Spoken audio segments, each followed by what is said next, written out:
Some things in life don't make sense. Some moments stick with you because they feel wrong. They linger in your mind long after they happen.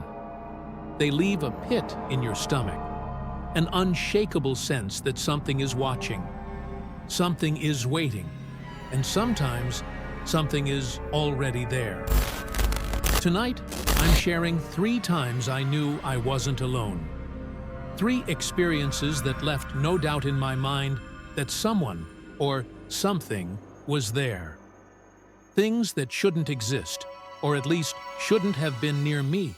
Story 1. The neighbor who wasn't there. When I was 16, I lived in a quiet, suburban neighborhood in Oregon.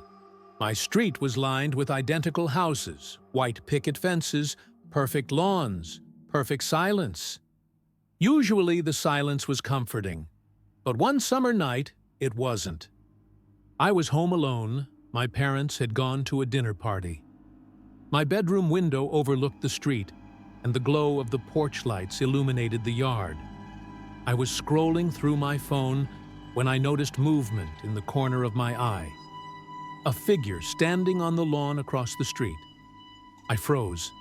It looked like a man wearing a dark hoodie, just standing there, staring at my house.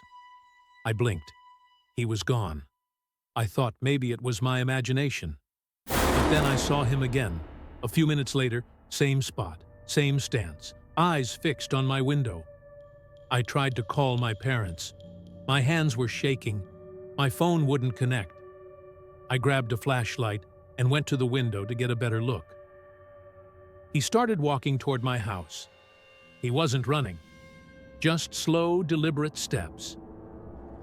My heart pounded. I ducked back out of sight. I thought about calling 911, but my phone still had no signal. I could hear the faint crunch of gravel under his feet as he approached. I grabbed a kitchen knife and waited, staying silent.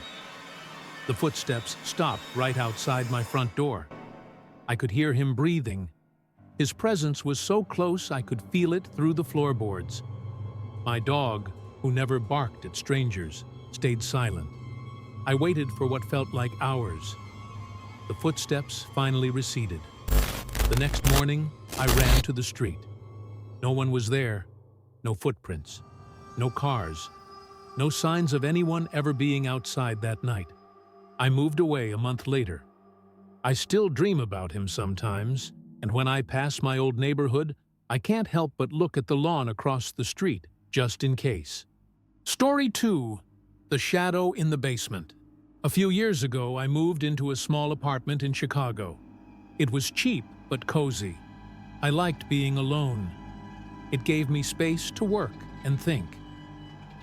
One evening, I was doing laundry in the basement, which was dimly lit with a single flickering bulb. I usually went down there alone. I had headphones in, listening to music. But that night, I felt a chill. I felt eyes on me. I turned off my music. I froze. The hum of the dryer stopped sounding normal. I swear I could hear something moving in the corner of the basement. A shadow shifted along the wall. It wasn't cast by any object. It moved independently, smoothly, deliberately.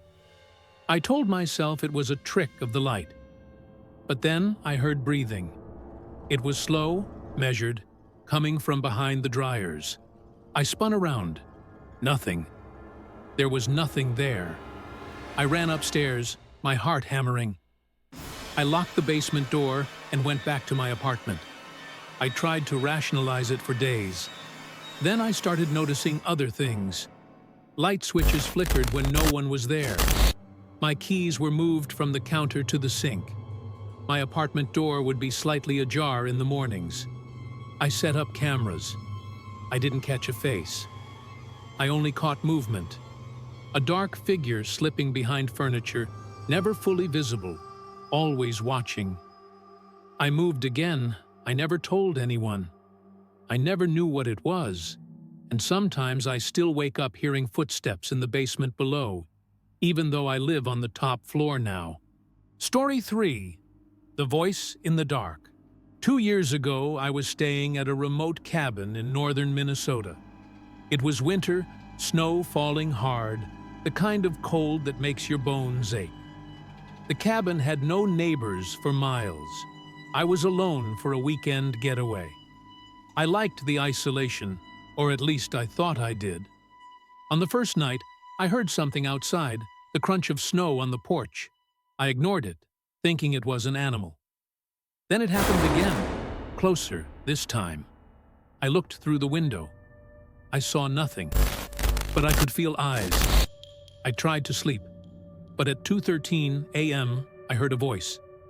It whispered my name softly from outside the cabin.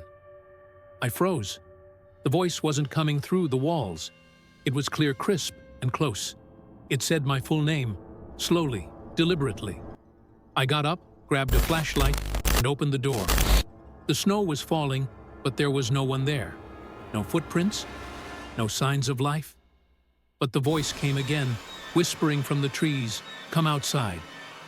I didn't.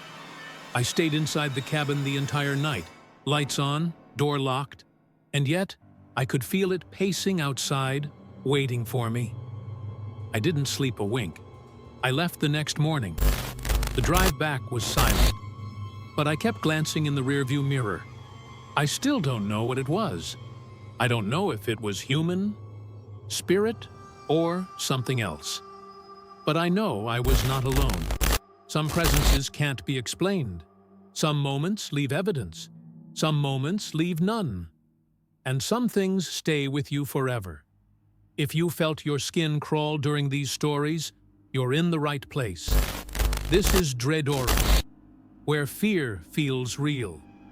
If you survived till the end, like the video, subscribe to Dreadora, and comment, "I'm not alone." More terrifying stories are coming soon. Stay in the shadows.